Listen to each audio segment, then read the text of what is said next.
Welcome back to the Hot 7 Nightly News. The Information and Broadcasting Minister has offered congratulations to the CEO and staff of the newest kids on the block in the media. He has acknowledged the efforts and success of Hot FM Communications Limited in leading innovation within the industry. He says he's excited to see how CEO Patrick Smith recreates the success of Hot FM Radio now with Hot 7 TV. Information and Broadcasting Minister Dominic Fede has tipped his hat to Hot FM CEO Patrick Smith following the launch of Hot 7 TV. Patrick Smith has established himself as a media mogul. As the CEO of Hot FM Radio, he has steered the business to dominating the ratings as evidenced in the annual media survey, where the station has had the largest listenership for over a decade. With the new Hot 7 TV plug and play, it means that viewers can power up their TV set up their antenna and receive signal in full high definition free of charge. Minister Fede says Smith has proven himself as a pioneer who raises the bar in media.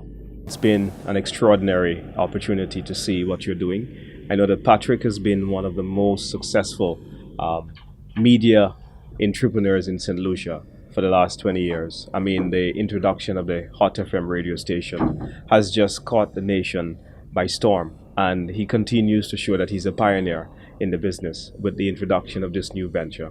And we are very, very pleased because it is another avenue by which people have to receive information and to inform themselves and educate themselves. And I think that the format is very interesting and very unique, and it is Patrick, and it is his own style. And from my own reports I've received is that there is no shortage or no effort spared in terms of getting the right level of equipment, and it is the very latest equipment that he has. And I'm sure that just as he has done with the radio station, that this will be reaching all viewers. Speaking at the recent official launch of Hot 7 TV, CEO Patrick Smith explained his vision for the new 100% digital station. I think it's important not paying the bill and getting good signal in high definition. It's real. We are making it possible. I think it's important as a St. Lucian who is living overseas to be able to see what's happening in St. Lucia in real time, in HD, at no cost. Well, we are making it possible. It is possible. We have spent millions of dollars to make it possible. Equipment are in place.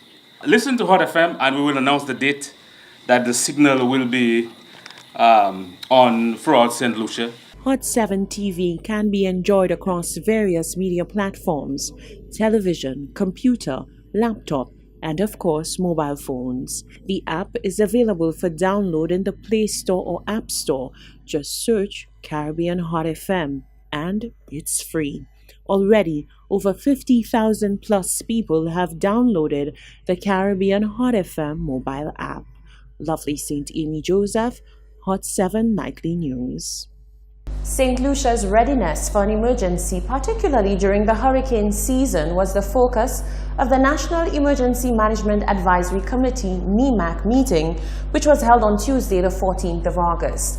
The meeting, held at the Ministry of Infrastructure and chaired by Cabinet Secretary Benjamin Emmanuel, was attended by Prime Minister Alan Chastanet, Minister Ezekiel Joseph, Leader of the Opposition Philip J. Pierre, Labrie MP Alva Baptiste, and the Director of the National Emergency Management Organization, NEMO, Velda Joseph.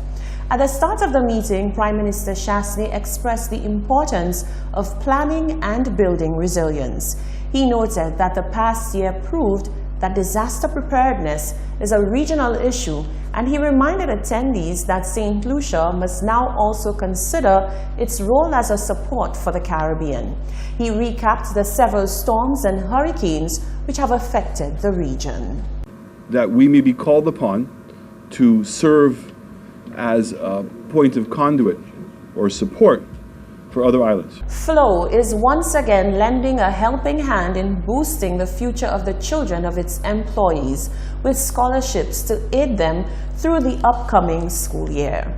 Keeping up with the 23-year tradition of giving back, the company is set on securing the education of the future generation.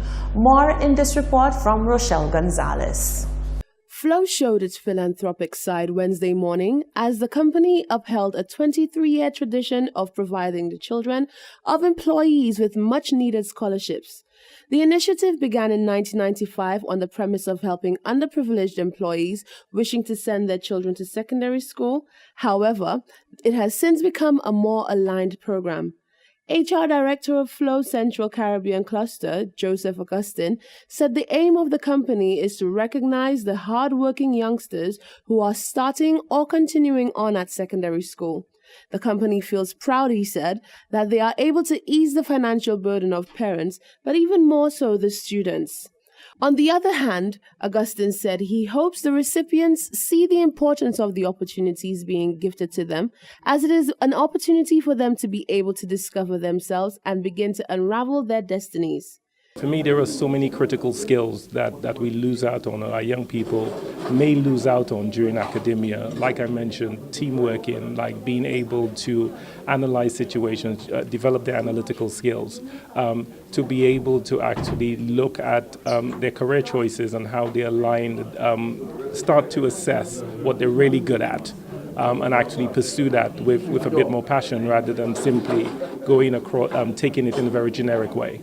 Augustin said education is part of a journey and not a destination.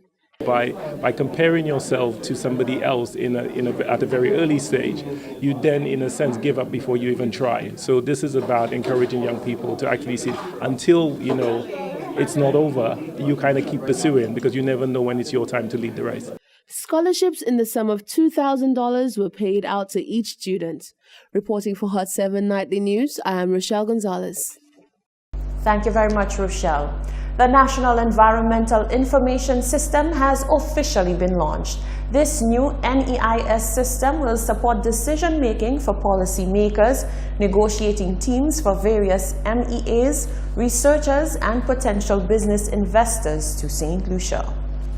St. Lucia now boasts of the development of an environmental reporting system to coordinate existing data and to generate new information on the state of the environment. Through the online National Environmental Information System, NEIS, civil and private stakeholders, including the public, can access environmental indicator sets and translate data into useful and actionable information. NEIS project manager Tisha Jabatis says the online portal will serve as a supporting and foundational tool for reporting on multilateral environmental agreements. We will note that signing these agreements has a lot of reporting requirements and compliance, especially when it comes to looking at how St. Lucia is doing trends in biodiversity loss or increase climate change as well as land desertification. This project is a 4-year project. We are now in our 2nd year of implementation, and this continuing year and next year we will see the mainstreaming where we will be going into the different communities, into different community groups and NGOs to show them how they can use this system, use the data on the system to conduct impact assessments as well as other forms of data analysis. Government agencies, the private sector, civil society, students, and researchers will be direct beneficiaries as the project includes capacity building as well as public education and awareness initiatives. Joanna Rosemond of the St. Lucia National Trust says the National Environmental Information System, NEIS, will better coordinate existing knowledge and generate new data that will facilitate informed decision-making. As a conservation agency, we are responsible for protecting both the natural and the built heritage in St. Lucia.